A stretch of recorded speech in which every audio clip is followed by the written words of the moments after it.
Alors, j'ai été accusé par monsieur... Oh, je vous accuse pas du tout. Mais je ne vous ai pas interrompu. Non, mais je vous accuse pas. J'espère avoir le même traitement. J'ai été accusé de la théorie du complot. C'est l'argument habituel de ceux qui n'ont pas d'argument face à des faits qui dérangent. Et donc, je pense qu'il faut se poser la question, la France, amie du Mali.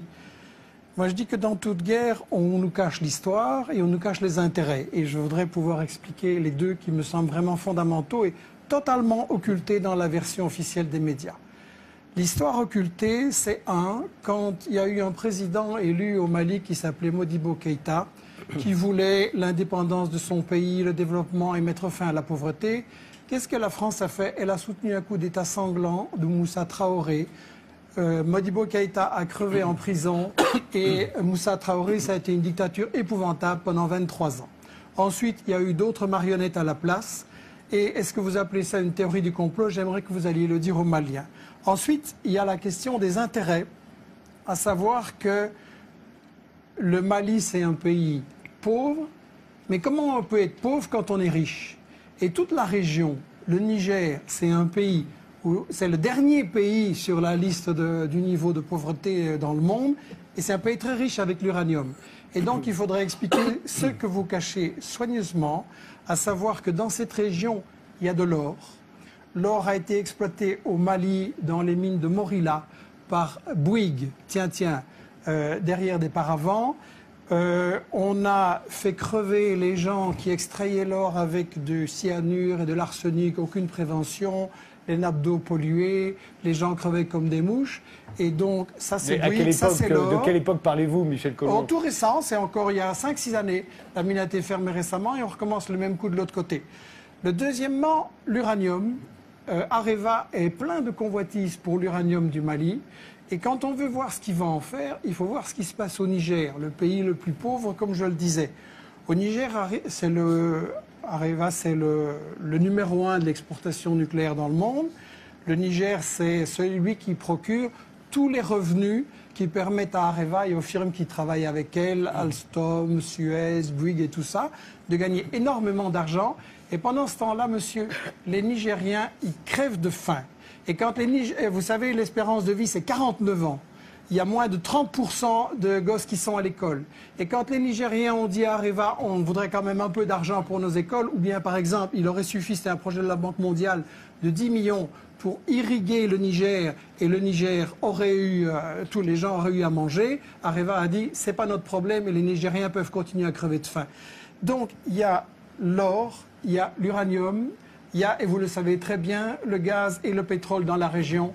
Et c'est le responsable Afrique Nord de Total qui vient de dire récemment qu'avec la Mauritanie, avec le gaz qu'il y a tout ça, c'est le nouvel Eldorado. Et donc on est en train d'essayer, et on a tout à fait raison de parler de néocolonialisme, et le fait que la France y était là avant ou pas, ça n'a aucune importance. Le colonialisme, ça consiste à piller les richesses, et c'est ce qui se passe dans l'ensemble de l'Afrique. Un Africain noir sur 3 ne mange pas à sa faim. Un Africain noir sur 3 n'a pas accès à l'eau potable. Résultat, pendant la journée qui est en train de s'achever, là, il y a 10 000 gosses dans le monde qui ont crevé parce qu'ils n'ont pas accès à une eau potable. Et la raison de ça, c'est que les multinationales françaises et vos grands amis ou les amis de votre patron, Bolloré, Bouygues, Lagardère, etc., se sont fait des couilles en or pendant que les Africains, ils crèvent de faim. Et ça, allez leur dire que c'est une théorie du complot quand eux, ils voient la misère pendant qu'ici, vos amis, c'est les Ferrari, les Porsche et les châteaux. Vous pensez c'est pas une théorie du complot. Que quand les mafieux, les fondamentalistes, les terroristes qui sont au nord auront pris le pouvoir, les Maliens vont manger à leur faim, les Nigériens vont manger à leur faim, que ça va aller bien, que ça va aller mieux? Mais vous pensez qu'il y a un rapport de la guerre. Alors maintenant, si vous voulez me dire, excusez-moi, je vais vous répondre à votre question. Je vais vous répondre à votre question. Qui a lancé les fondamentalistes en Afghanistan, sinon les États-Unis? Qui travaille avec le Qatar et l'Arabie Saoudite pour répandre les trucs les plus fanatiques en Libye, en Syrie et même un peu ailleurs aussi? Ça, vous le savez très bien. Donc, une fois les islamistes sont vos amis et une fois sont vos ennemis. Il faudrait Je choisir. voudrais donner la parole à Attendez, juste Naoufel une remarque. Brahmi Si vous voulez Elmini. dire qu'il faut renégocier les contrats d'exploitation en Afrique pour toutes les grandes sociétés, je suis d'accord. Mais ça ne répond pas à la question Mais c'est de du savoir ce pillage. qu'on Les fait. gens, ils crèvent de Oui, faim d'accord, à cause de vos contrats. Oui, mais arrêtez de penser que ça n'est qu'à cause de ça. Et expliquez-moi comment les gens que nous combattons aujourd'hui vont donner de la richesse à tout le monde. Vous savez, il y a des pays qui ont beaucoup.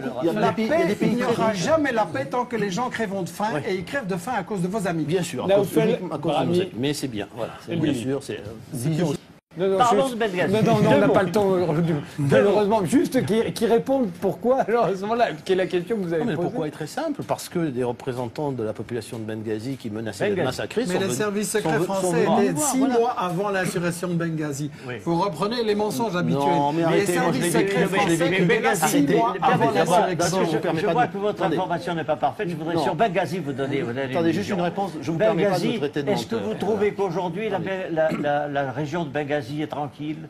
Est-ce que vous trouvez que... Non, Bon. je n'ai pas dit que tout Quel ça était ça avait tout réglé. l'objectif On de a évité- l'intervention de la l'attentat en Algérie, croisade ça en vient de la Libye? Libye, Éviter le C'était massacre. d'introduire la démocratie. Non, mais Vous d'abord trouvez éviter que la le massacre. démocratie existe en Libye? Non. À Benghazi? Non, À non, Benghazi, on a évité le là massacre, où 15 monsieur le jours ministre, après le massacre. l'indépendance Voilà. et la mission Non, mais c'est sûr de que- notre croisade, on a Oui. assassiné l'ambassadeur des Oui, oui, États-Unis. mais s'ils avaient. Si Voulez-vous Kadhafi me avait- dire où est la démocratie Non, c'est aujourd'hui? pas la démocratie qu'on a introduit simplement. On a évité le massacre. Quel Le massacre? Vous Mais avez allez, assassiné, bien pas sûr. vous, pas vous. Vous avez fait assassiner dans les conditions honteuses le colonel Kadhafi. Vous le savez bien comment il a été Oh, traité. non. On Vous s'arrêtera le savez là. bien. On s'arrêtera là. Je J'en suis suis- navré. Je suis indigné parce que On recommence avec le complot. je réfute c'est la fausse information.